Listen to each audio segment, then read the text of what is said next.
The finance minister this morning has a very tough job to do. She's greatly fiscally constrained. She's dealing with an economy that's growing at its slowest pace according to official government figures in 11 years. If you leave out the contribution of government in the growth rate, then we're actually growing probably at the lowest rate in 40 years. So she really has a tough job, and a job that will be very challenging at the best of times. So what's possible to do? It seems to me that we need to address both short-term stabilization issues and then medium to long-term potential issues for the country. In terms of stabilization, to ensure that the drop that we've seen in economic growth stops and then there's an immediate revival, we need to do a few things. First, we need to recognize the trouble that we're in. We need to recognize with realism and transparency exactly what the budget deficit is. No one knows how bad the number is, but everyone agrees that the number is not the official 3.3%. Whether the real number is 4.7 or 5.5% even, I think it's more important to know what that number is, because then one can move on from it. Second, one of the reasons that we actually have a slowdown and a choked economy is because of a real slowdown in the payment of government dues to private companies and to the states. By some accounts, the government owes 300,000 crores. The union government owes 300,000 crores to private companies in the states.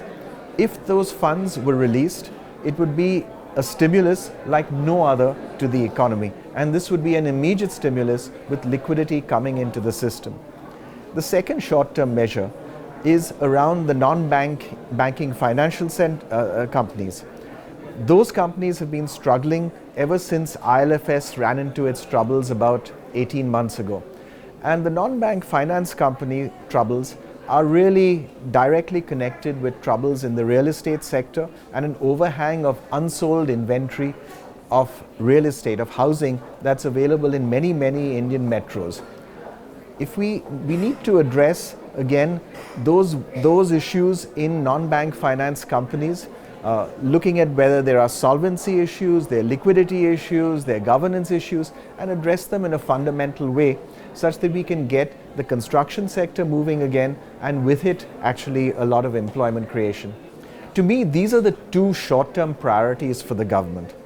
Having addressed those, then we can move on to our medium and long-term potential as a country, which is to get the country back on the long-term growth rate that we've been experiencing since 1991 and the direction we've been taking since 1991 of a country that is more inclusive, covering all social groups, a country where we focus strongly on our fundamentals of a young and growing population, a country where we look forward with anticipation and positiveness to the future.